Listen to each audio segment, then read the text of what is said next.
Bienvenidos a una edición más de Nefrobernar, lo que ya es una iniciativa ya muy consolidada y mensual.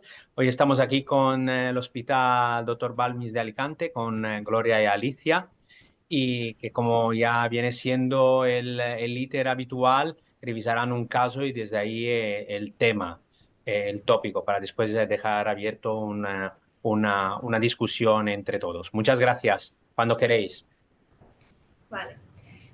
Bueno, pues como ya nos han presentado, somos Gloria y Alicia, R3 de Nefrología del Hospital General Universitario Dr. Balmis de Alicante. Y bueno, en nuestro caso lo hemos titulado No es uro todo lo que parece. Como introducción al caso, puedo conocer que es una chica de 20 años, natural de China, que no contaba ningún antecedente médico-quirúrgico de interés, tampoco tomaba ningún tratamiento habitualmente, ni tenía antecedentes familiares conocidos de enfermedad renal ni de interés que nos dijera. Tampoco ella tenía antecedentes nefrológicos que supiéramos. En principio acude el pasado diciembre de 2023 a urgencias de un hospital comarcal por hematuria macroscópica y en ese primer momento, el 27 de diciembre, pasa por urgencias de ginecología, donde se hace una exploración ginecológica que es normal, un test de gestación negativo y una tira de orina que sí que evidencia una proteína elevada en tira de 300 y una hemoglobina de 250. Con esta exploración ginecológica normal la derivan a médico de atención primaria para estudio de la hematuria. 2 días después, el día 29 de diciembre, acude también a urgencias del mismo hospital porque presenta edema en la mano izquierda y esta vez pasa por urgencias de traumatología. Allí se le diagnostica una tenosinovitis, parece que por los flexores, los músculos flexores de la mano, y en relación con su puesto laboral que ella se dedicaba, era camarera. Así que le dan de alta con una tanda corta de corticoides orales y AINES. Vale. Finalmente, 15 días después, vuelve a acudir a urgencias del mismo hospital, derivada desde un centro privado, porque allí sí que ella, preocupada, pues se hace una analítica en el centro privado y detectan una anemia con una necesidad transfusional. En urgencias del hospital se vuelve a repetir la analítica y se corrobora esta anemia con una hemoglobina de 5,3, con una paciente estable, parecía pálida pero sin pérdida activa, excepto por la hematuria. Y también se ve un deterioro de función renal con una creatinina de 4,7, una urea de 116, iones en rango. La PCR, la verdad que era de 0,2, era anodina, y con respecto a parámetros de hemólisis, por aquello de la hemoglobina, la anemización tan importante en una chica joven, se pidió LDH, que era normal, y sí que tenía un ácido úrico un poco elevado. En el hemograma se vio una leucopenia con linfopenia y plaquetopenia, además de la anemia. La coagulación era normal. También en la orina sí que volvimos a constatar ese aumento de proteinuria con 287,4 miligramos de decilitro y un CPC de 3 gramos creatinina. En la tira volvía a aparecer esta proteinuria y hematuria. Además, se hicieron dismorfias que fueron, había eritrocitos dismórficos el 22%.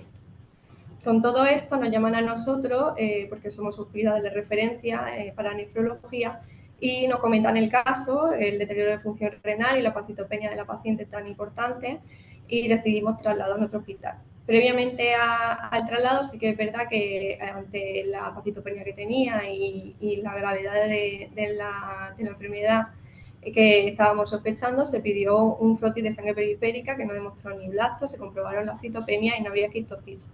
Pero sí que se realizó al cruzar la sangre para el hecho de transfundir a la chica, se hizo un PUN directo y fue positivo. Además, reaccionaba con muchas de las sangres que se intentaron. Luego, aquí, a su llegada a nuestro servicio, se volvió a interrogar a la paciente de manera más dirigida, más o menos, supongo que muchos estaréis sospechando muchas cosas.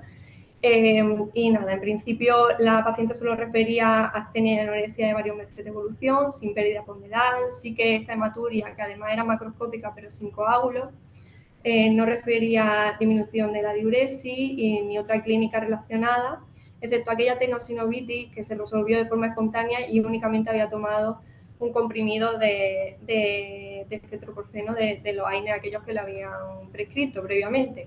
Ella negaba fotosensibilidad, negaba episodios de ojo rojo doloroso, otros similares de artritis o episodios de que nos puedan relacionar con lo que vamos buscando, que supongo que ya más o menos lo vais viendo. La exploración física era bastante normal, no estaba hipertensa, sí que destacaba que estaba con una palidez mucocutánea bastante importante, dada la anemia, y a los días, en ese momento sí que es verdad que no tenía lesiones cutáneas de ningún tipo, pero a los días sí que se constató que, bueno, que tenía, como veis en las imágenes, unas lesiones así eritematosas, vasculíticas y alguna petequia que no sé si se puede ver bien por la imagen, pero sí que las tenía. En un principio también le realizamos un estudio inicial por imagen, una ecografía de vía urinaria para descartar que no hubiera ningún componente obstructivo ni ninguna otra causa. En la ecografía lo único que se veía pues, es una diferenciación córtico-medular bilateral muy evidente, con signos de nefropatía médica y una citis leve. Luego también solicitamos una placa de tora en la que nos parecía que la silueta cardíaca estaba algo aumentada y de cara a descartar una posible serositis o un taponamiento cardíaco, la verdad que me impresionaba, la paciente estaba prácticamente asintomática, pues se hizo una ecocardiografía que descartó derrame pericárdico. Con todo esto nos encontrábamos ante una paciente con deterioro de función renal, parece que de cronología indeterminada, aunque ella nos enseñó una analítica con una función renal previa el año anterior normal, pero claro, desde entonces no había tenido otro control de función renal. Entonces parece que teníamos un deterioro de función renal de una duración que no conocíamos y un sedimento nefrítico. Habíamos descartado causas renales obstructivas y estábamos ante un posible deterioro de función renal parenquimatoso, con todas las causas que ya os podréis imaginar, que estábamos cavilando un poquito y ante una chica de 20 años con un deterioro de función renal, un sedimento nefrítico, una pancitopenia, anemia hemolítica autoinmune, decidimos comenzar un bolo de 500 miligramos de metilprednisolona al día durante 3 días con una sospecha de enfermedad autoinmune sistémica. Y bueno, para completar un poquito más el estudio, aparte de las pruebas urgentes, hicimos una analítica ordinaria donde se objetivó una anemia normocítica hipocrómica, y una sangre periférica donde no se veían esquistocitos, tampoco se veían blastos y hicimos un test de Coombs directo que fue positivo. Sospechamos que la paciente tenía una anemia hemolítica autoinmune y la hemólisis pensábamos que era extravascular porque la astroglobina no estaba descendida y la LDH y la bilirrubina indirecta estaban en rango. Además, realizamos un estudio de autoinmunidad donde salieron los anticuerpos ANA positivos a título de 1 partido de 1,280. Salieron completamente positivos los anti-DNA, los anti-SM y los anti-ROC. El resto de autoanticuerpos fueron negativos, el complemento estaba descendido, el proteinograma no mostraba pico monoclonal, el índice kappa-lambda era normal, los marcadores tumorales también fueron negativos y sí que se objetivó un criocito, lo que pasa que no es un dato que tuvimos en el momento inicial, sino a lo largo de los días, un criocito de un 1,5%. Bueno, aquí cabe destacar que los anticuerpos anti-DNA y los anti-SM son muy específicos del lupus. Los anti-DNA se relacionan con un peor pronóstico de la enfermedad, con el riesgo de desarrollo de nefritis, y los anti-ROC con un mayor riesgo de desarrollo de lupus cutáneo subagudo, lupus congénito y síndrome de Sjögren. Ante el caso de deterioro de función renal con un seguimiento nefrítico en una paciente con leucopenia, anemia hemolítica autoinmune y trombopenia, el complemento descendido y los anticuerpos positivos ya mencionados, sospechamos que estamos ante un caso de una nefropatía lúpica, por lo que iniciamos hidroxicloroquina a razón de 200 miligramos cada 12 horas, sabiendo que el fondo de ojo era normal, y realizamos una biopsia renal. En la biopsia renal, en todos los glomérulos se objetivó hipercelularidad mesangial, que se ve en la primera imagen con el depósito de PAS positivo, esos son las células mesangiales. En más del 50% de los glomérulos, aparte, se objetivó hipercelularidad endocapilar a extensos de neutrófilos, como se ve en la segunda imagen. Y en el más del 50% de los glomérulos, aparte, se objetivó hipercelularidad extracapilar en forma de semilunas celulares y semilunas mixtas, pero semilunas fibrosas no se vieron. En algunos de los glomérulos se vio necrosis fibrinoide, como se ve en la primera imagen, el material eosinófilo que se ve en el glomérulo es esa necrosis fibrinoide. La tinción de plata no mostró depósitos subepiteliales y sí que se vieron datos, aunque ligeros, de atrofia tubular que se ve en la tercera imagen con el aplanamiento de las células tubulares. El intersticio mostró un infiltrado inflamatorio crónico a expensas de células plasmáticas y linfocitos T y no se vio fibrosis en el intersticio. Las arteriolas no mostraron alteraciones y la inmunofluorescencia fue positiva para IgG, C3 e IgA y el C1q no fue valorable. La muestra de microscopía electrónica no la tenemos, así que lo vemos. Ante los datos de la biopsia de hipercelularidad endo y extracapilar en más del 50% de los glomérulos, estamos ante un caso de nefropatía lúpica tipo 4 por la afectación difusa de los glomérulos y hemos descartado que se trataba de una nefropatía membranosa porque no se veían depósitos subepiteliales en la biopsia. Bueno, a raíz del diagnóstico de nefritis lúpica hemos estado revisando los últimos criterios publicados por la GLOS en el año pasado para el diagnóstico y tratamiento de esta enfermedad. La GLOSEN recomienda para realizar el diagnóstico de lupus seguir los criterios de la EULAR publicados en 2019 y para hacer el diagnóstico de lupus se debe cumplir un criterio de entrada, el criterio de entrada, al menos un criterio clínico y de todos los criterios un total de 10 o más.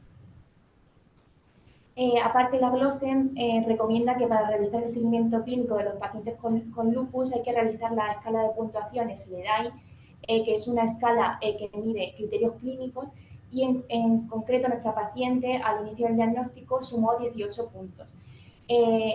La variación de la puntuación de esta escala a lo largo del seguimiento nos indica el grado de actividad de la enfermedad, de tal manera que si la escala cambia más de 12 puntos con respecto a una prueba anterior, la actividad de la enfermedad se considera severa. La GLOSEN recomienda realizar el seguimiento de los pacientes con lupus con la creatinina, el filtrado, la proteinuria, el seguimiento de orina, porque son marcadores de actividad de la enfermedad. Y sobre todo hay que realizarlos de forma más frecuente en pacientes con riesgo de progresión a nefropatía lúpica, como es la población de raza no caucásica, como podría ser nuestra paciente, pacientes que tienen un diagnóstico precoz de lupus y aquellos pacientes que tienen manifestaciones clínicas extrarrenales persistentes. Hay que tener en cuenta que cuando se producen cambios en el filtrado, sin cambios en el seguimiento y viceversa, hay que descartar que haya un factor desencadenante que justifique este cambio y no sea la propia actividad de la enfermedad la que esté provocando esta alteración. Y bueno, la proteinuria es un marcador de actividad de la enfermedad, pero en pacientes con lesiones crónicas hay que tener en cuenta que esta proteinuria no se considera un marcador pronóstico porque ya es una proteinuria residual. La GLOSEN también recomienda el seguimiento de estos pacientes con la realización de los anticuerpos anti-DNA y el complemento y los anticuerpos anti-C1q, lo que pasa que esto, dependiendo de los laboratorios, pues está disponible o no. Estos marcadores se deben de medir de forma absoluta, no se deben de medir de forma absoluta, sino a lo largo del tiempo y se deben de valorar de forma conjunta. Y aparte, la GLOSEN recomienda que la biopsia renal también tiene implicación pronóstica. De hecho, existe este sistema de puntaje que vemos en la diapositiva que nos indica que hace referencia al grado de actividad o de cronicidad que puede llegar a tener una biopsia. En nuestro caso, nuestra paciente tenía un índice de actividad muy elevado, de 13/24, con una cronicidad baja, de 2/10. y esto va a tener implicaciones en el tratamiento que me va a explicar. Vale, con respecto al tratamiento de la nefritis lúpica, también basándonos en la glosa, que es casi lo que hemos mirado, aparte de otras guías, aparte del tratamiento inmunosupresor, que es la base del tratamiento de la nefritis lúpica, también hay que tener muy en cuenta el tratamiento no inmunosupresor, igual que en todos nuestros pacientes hay que hacer buen control de los factores de riesgo cardiovascular. Y en el caso de estas pacientes, pues casi todos son mujeres, es aún más importante si cabe. Voy a mencionar un poquito unas pinceladas de diferentes clases histológicas, las clases histológicas que tenemos, el tratamiento que se debe seguir. En principio, el tratamiento inmunosupresor debe tener como base la hidroxicloroquina en todos los pacientes, salvo que haya alguna contraindicación. La hidroxicloroquina ha comprobado y se ha visto que reduce el riesgo de recaída y además disminuye la progresión de la enfermedad renal. Entonces es el básico que deben tener todos nuestros pacientes. En la clase histológica 1 generalmente solo sería ver estos factores de nefroprotección, cardioprotección y además lleva la hidroxicloroquina, además de tratar las manifestaciones externales. Y en el resto de clases histológicas, como es la 2, dependiendo del grado de proteinuria, pues estaríamos ante un tratamiento como el similar a la clase histológica 1, o si tenemos una proteinuria más elevada, valorar otras opciones, entre ellas incorporar tratamiento ya activo con corticoides o micofenolato. En el caso de tratamiento inmunosupresor, en el estadio 5, que sería la clase histológica membranosa, también tendríamos esta clasificación según el grado de proteinuria.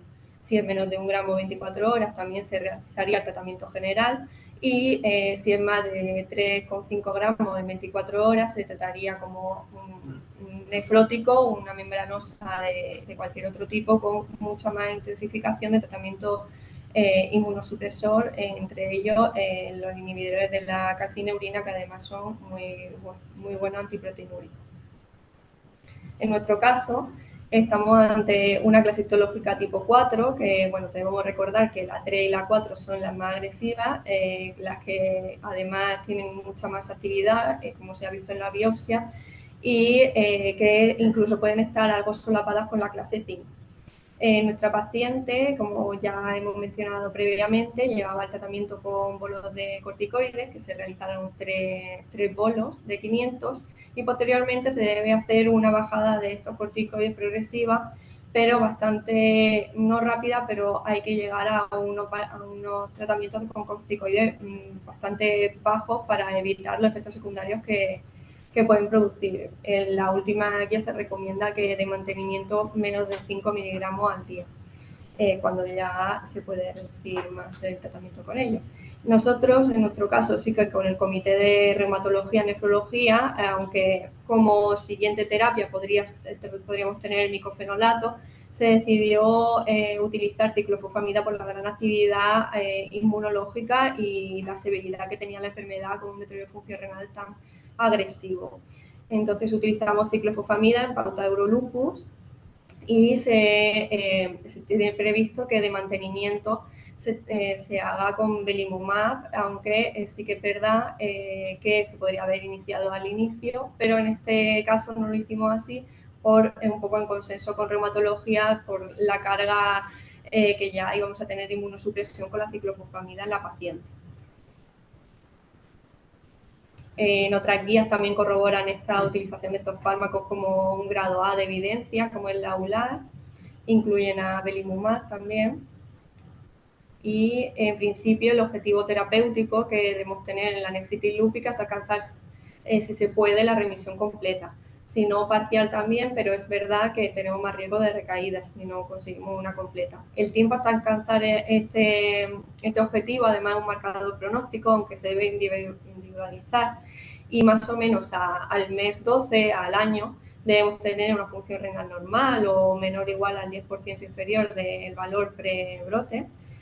Una proteinuria que además va a ser algo que vayamos viendo en los diferentes controles y nos va a marcar bastante si el sedimento nos da más pistas de que si estamos aún con actividad o estamos disminuyendo y estamos yendo por un buen camino. La proteinuria en este caso a los 12 meses debe ser menor o igual a 0,7 gramos en 24 horas o reducción completa. Y el sedimento urinario se espera que sea inactivo, junto a la actividad inmunológica que se debe ir haciendo cada cierto tiempo, que debe ser baja o nula. Con respecto al lupus y el embarazo, que supongo que habréis pensado, le ponemos ciclofosfamida. Dada la agresividad y viendo el beneficio-riesgo de esto, es verdad que se decidió poner ciclofosfamida en vez de miclofenolato, pese a que sí que tiene más riesgo teratogénico. La chica lo entendió y estaba en una situación extrema y es lo que tocaba. Además, tiene la acción mucho más rápida. Es verdad que estas pacientes, cuando se quedan embarazadas, tienen un mayor riesgo de complicaciones materno-fetales, además de recaída de un brote lúpico.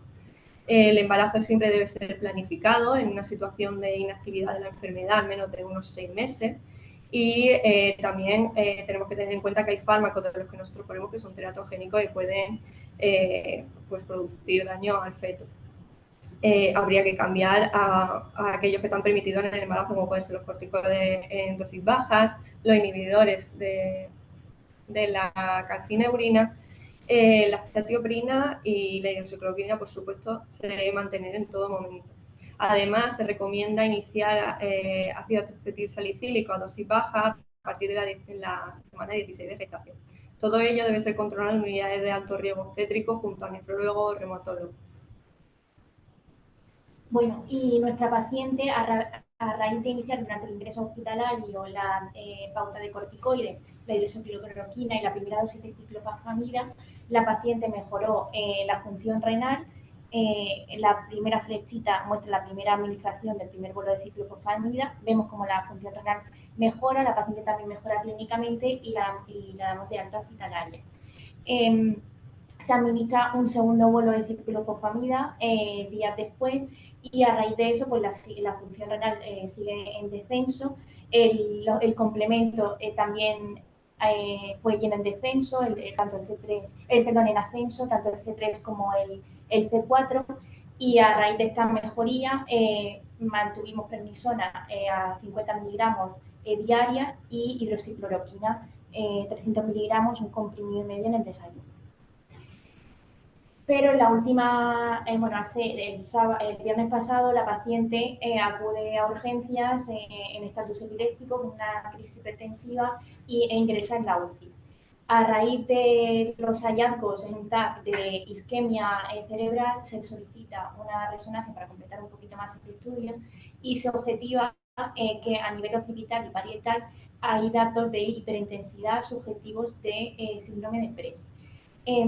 Esta afectación, en principio, nos parecía que solo tenía que ver con la crisis hipertensiva que estaba presentando la paciente, pero no podíamos descartar del todo que la paciente estuviese desarrollando una afectación neurológica por el lupus y tampoco podíamos descartar del todo que la paciente estuviese desarrollando un síndrome antifosfolípido mediado por IgM, ya que los anticuerpos anti-IgG del síndrome antifosfolípido salieron negativos. A raíz de eso, iniciamos otra vez el bolo de metilprednisolona, iniciamos micofenolato y la paciente ha sido sometida a varias sesiones de plasmaféresis. Vale. Con respecto a las conclusiones, hay que tener en cuenta que la nefritis lúpica es la afectación orgánica grave más frecuente en pacientes con lupus. Hasta un 60% tienen algún brote de nefritis lúpica. Es algo que empeora mucho el pronóstico de la enfermedad y que requiere un diagnóstico y tratamiento precoz. Además, la biopsia renal es clave, como ha dicho mi compañera, para poder dirigir el tratamiento y saber el grado de actividad y cronicidad al que nos enfrentamos. Y es ya conocido por todos y muchas de nuestras enfermedades es muy importante la proteinuria, el sedimento urinario y la evolución de la función renal para ver la eficacia de nuestro tratamiento. Además, en esta enfermedad es bastante importante el valor de proteinuria dado el marcado pronóstico que tiene. Como bien hemos dicho y hemos visto durante la sesión, es muy importante realizar controles periódicos para detectar posibles recaídas y tratarlas a tiempo.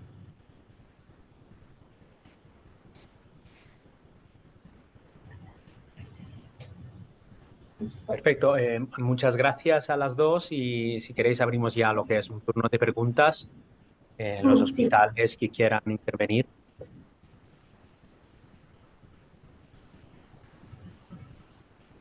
Sí, muy buenas. Bueno, Hola, soy hola. Fran. ¿Qué tal? Soy Fran de la Fe, que bueno, estoy en casa, pero bueno. Nada, quería preguntaros, bueno, enhorabuena en primer lugar. Y quería preguntaros, ya que la paciente, bueno, es muy joven y optasteis por ciclofosfamida, si visteis un abordaje sobre la fertilidad. Sí, sí. Inicialmente se consultó con los compañeros de fertilidad, de ginecología, pero es verdad que, bueno, pues eso, se valoró el beneficio-riesgo del tratamiento y estamos en una situación bastante grave. Pues estamos hablando de que a lo mejor la chica tenía una afectación brutal y que podría incluso quedar en diálisis, y se le comentó a ella además y en principio aceptó el tratamiento. Creemos que, claro, la ciclofosfamida tiene una acción más rápida, son a dosis relativamente bajas y que, bueno, en principio creemos que pueda ir bien con ella. No sé si respondemos más o menos. Sí, sí.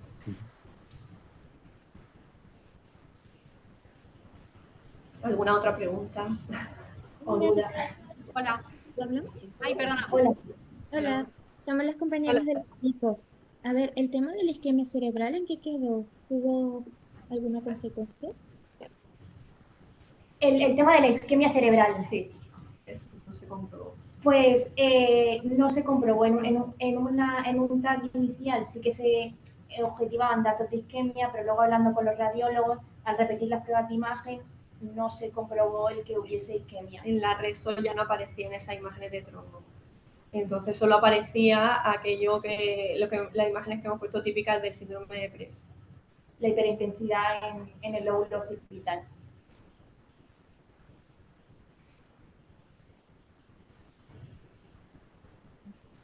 Hola. Uy, Hola. ¿habéis acabado? Bueno, yo soy Celia del Hospital General de Valencia y quería preguntaros qué tal le habían sentado las sesiones de plasmaferesis. Es una buena pregunta. Pues sí. Ninguna de las dos la estamos viendo ahora, pero sí que por lo que hemos leído por lo evolutivo, la chica está mejor, estaba intubada, la han desintubado, está pendiente de subir a planta. Sí, de hecho, la creatinina cada vez es lo que mejor tiene. Lo que está empeorando es la proteinuria. Pensamos que está haciendo un síndrome nefrótico ahora mismo por la hipertensión y la proteinuria ahora tenía un CPC de 10 gramos, pero bueno, la función renal va en mejoría.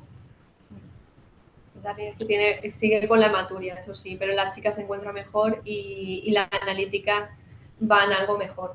Es verdad que ha estado muy grave y sigue. Sí. Vale, gracias. Hola, soy Paula Hola. de TED. ¿Qué tal? Bueno, enhorabuena, chicas. Y quería preguntaros, con los datos que habían en la resonancia compatibles con el PRES, nos planteasteis que el PRES podía ser secundario a los corticoides y a los inmunosupresores, porque a mí Se planteó que fuese secundario a la ciclofosfamida.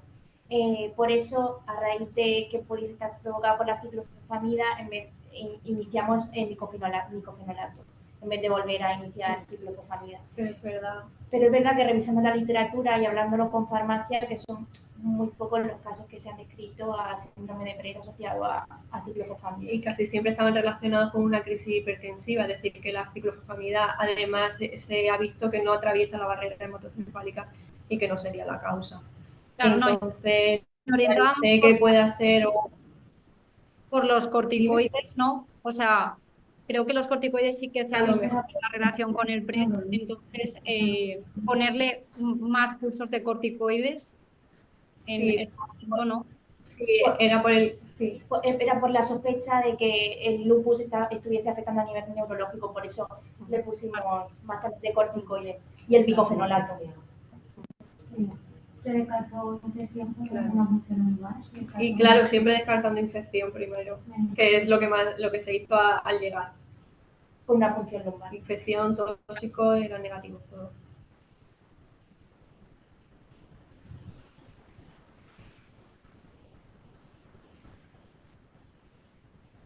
Perfecto, no sé si hay más preguntas entre los asistentes. Hola, Y- sí, yo soy Felipe de Son Espaces. Hola, ¿qué tal? Hola. Bastante interesante el caso. Oye, mira, una pregunta tengo respecto a esto también, todo este compromiso neurológico que a todos nos llamó la atención de esta paciente, el síndrome de Press y todo, pero también una de las causas, como dijeron ustedes, un síndrome antifosfolípido que podría también estar asociado al lupus. ¿Hay una forma de que hagan el seguimiento en cuanto a positividad de anticuerpos o si la tensión arterial ha ido controlando después o sigue haciendo crisis hipertensivas a lo largo de la evolución que ha tenido hasta ahora? ¿Cuál es el seguimiento que tienen previsto en cuanto a esto de esta paciente? Los anticuerpos, los anticardiolipina, todos esos, los habituales han salido negativos, por eso hemos completado el estudio, los IgG han salido negativos, hemos completado el estudio con los anticuerpos antifosfolípidos, los IgM y los IgA que están pendientes. De todas formas, también hay síndrome antifosfolípido descrito con anticuerpos negativos. Entonces también está ahí la sospecha de que pueda ser. La crisis hipertensiva mejoró con una perfusión de clevidipino. De hecho, ahora creo que Está con tratamiento oral. Ha podido pasar a tratamiento oral. La chica va mejorando, pero lentamente. Vale. Vale, sí, porque como también decías que puede ser anticuerpos negativos, nosotros ahí en el hospital hemos seguido, porque lo ven también los de autoinmunes, de seguimiento con resonancias magnéticas para ver si que se siguen replicando las lesiones y todo eso. No sé si eso lo hacen de manera habitual en este tipo de pacientes. Pues la verdad que no hemos tenido muchos casos así. Hemos tenido un síndrome de Press también que se ha ido repitiendo en una misma paciente que era de hemodiálisis con tensiones muy mal controladas, pero repetir las pruebas de imagen de resonancia, la verdad que el caso ahora mismo no lo llevamos nosotros, no sabemos si se ha previsto, pero inicialmente si mejoran y demás se prevé que vaya bien. Es que lleva 4 días. Lleva poquitos días de ingreso. Desde el viernes. Vale. Hay tiempo para ver cómo entonces. Parecía que la teníamos controlada, pero... Vale, gracias.